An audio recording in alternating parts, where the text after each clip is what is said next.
All right. Hello, everyone, and welcome to the first of these Nightwave videos that is going to come out in the earlier parts of the week.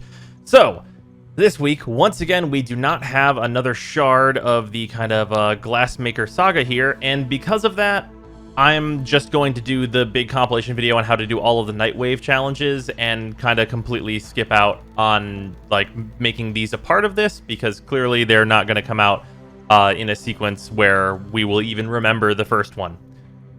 With that, let's talk about these challenges today and how to complete all of them. So first and foremost, we have killing Profit Taker. So killing Profit Taker requires two things, and these are major blockades for most players. The first is that you must max out your Fortuna rep. That can be done in a variety of ways, from hunting to doing bounties. And then also mining and many other things you can do in the open world. I would mainly suggest hunting, as I think that is the fastest way to max out that rep, but that can take you a great deal of time if you have not started on it, warning up front. On top of that, this is actually after that in the back room in Fortuna, where you're going to go through the Vox Solaris kind of progression to get to Profit Taker stuff. So getting up to this fight can take some time. However, if you'd like a guide on this fight, I do have one in the description below, and also as the pinned comment on this video, if you'd like to watch a guide on how to do it. For that, though, just in case any of the builds are outdated there, I have decided that I'm going to go through the build that I used for Profit Taker here. First and foremost, we have Chroma Prime. You do not need a build that is even close to as optimized as this one is. You can get away with considerably less duration and considerably less strength and be totally fine here. The one thing I will tell you are really going to want on this build is some form of healing. No matter how you get it, you're gonna need it. Arcane Grace is fine. You can use your operator healing. There's a bunch of ways to get some healing, but you are gonna need it if you want to do this fight really effectively, because you are just going to take damage during certain portions of the fight.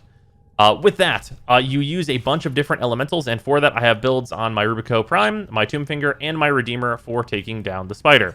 So this is what I use on the Rubico Prime. This will cover Toxin, Magnetic, and all your basic IPS damages.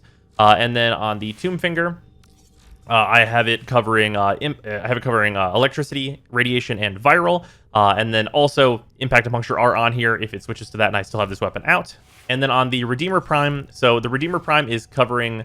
well, technically it's on viral right now. This should be on corrosive, so that this covers that. And then also a thing about the Redeemer in general is that its blast always contains blast damage. So you're always going to have access to blast whenever you're taking the Redeemer, and this is going to cover another two combined elementals. You'll just have to switch this to a corrosive build. So with all of that stuff out of the way, that is basically what's up for taking down the Orb Mother. It is quite easy with Chroma. Moving on, let's talk about completing a spy mission with 3 manual console hacks and no alarms. So what this means is not alarms in the vault, and it's worth noting that the auto hack that you can put on your Parazon does not interfere with this challenge. I would highly advise you to take Ivara for this challenge, as she is extremely good at spy, and she cannot be spotted because you're going to be invisible the whole time. So if we just look at Ivara real quickly here, you can pretty much take any Ivara build, and if you want to make it the most easy, you can throw Infiltrate on it, which means you can just walk through literally all of the barriers that could possibly stand in your way. This is just my basic Ivara build because I use Infiltrate regardless, but this is just it's just an Ivara build that has Infiltrate on it. That's really the basics of it. You can just walk into the vaults and no one's going to be able to stop you ever. Just solo it. Super easy stuff. Moving on to other further challenges. We have complete 8 zones of Sanctuary Onslaught. Worth noting, this challenge is directly linked to the Kill 30 Xmas challenge, because you cannot really avoid doing Xmas Eliminator if you're going to be doing these 8 zones of Sanctuary Onslaught, unless you're planning on bringing someone else to kill all the enemies for you. So with this, I would always, of course, advise you to take Saren for ESO, as she, I think, is the best at it. But, of course, there are a few other options, and I'm just going to show Cora as well, because I think she is great for ESO. So, on Saren, this is the build that I generally go in with, and it has worked out very well for me. 100 Adrenaline, I like personally, just so I always have energy. But in general, like, your build can be kind of whatever you want on Saren, as long as you have the ability to both survive and enough range to infect tons and tons of enemies. And you could even go more range than I have, but I think 190 is perfectly fine for ESO and many other places.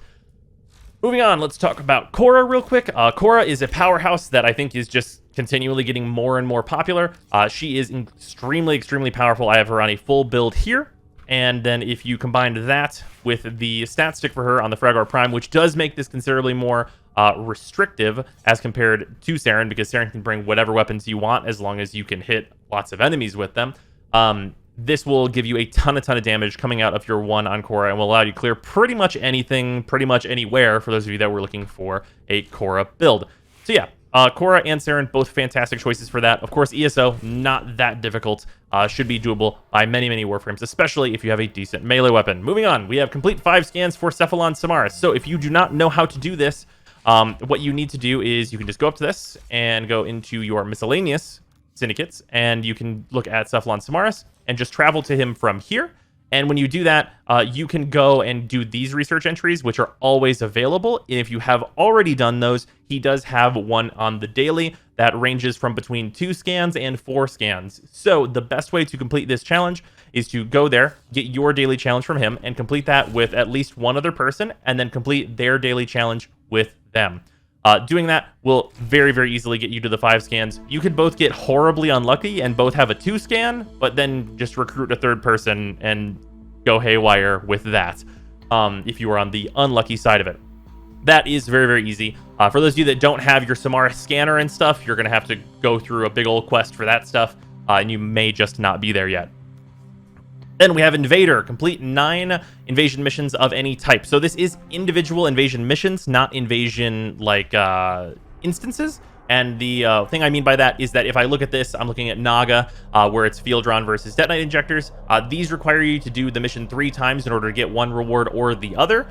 Each of those 3 sequences do count, so what you really need to do is 3 of these nodes in total for a total of 9 missions, not 9 different of the invasions themselves. So with that, just go into these and do them. The only advice I really have for this is try to pick ones that have fast mission types if you're looking to get this done quickly. These mission types do cycle as these go on, so if you look at one and it says defense and you realize that that's super slow and not worth your time, you can just do a different one that's on, say, capture or exterminate or what have you, and then come back to that one later, and hopefully it's moved to something much faster and more reasonable for your time to reward output. Moving on, we have Help Clem with his weekly mission. For those of you that don't know where to go help Clem with his weekly mission, there is a quest for this called Man of Few Words, and after you complete that, you have a weekly mission that you can do once a week for Clem to get some of his specters that you can create. But that mission is available from Darbo on the relay, which is just across the hall from Samaras. And because we have covered that last one already, I am going to show where Darbo is because it's really easy to not know. So if we just visit Cephalon Samaras. Okay, we've arrived in the Sanctuary, and from here you can just hit escape and go to fast travel and go to the Darbo deal. This will have you automatically talk to Darbo, and he will show you his deal. Don't take it almost always. And then you can just talk to him, and if you've not done it already, he will give you a prompt for does Clem need help? And then you can help Clem with his short survival mission to get that weekly completed. So yeah, that should cover all of the weeklies for this week. I hope you guys have enjoyed this video. And once again, I am just going to do a big compilation on how to do all of these challenges because it seems like the shards aren't going to come out in like a fast enough manner to really not just talk about them all at once maybe, or like only talk about when they come up. It's just not regular enough like I had expected to be, unfortunately. So I hope you guys have enjoyed this video, and I will see you tomorrow.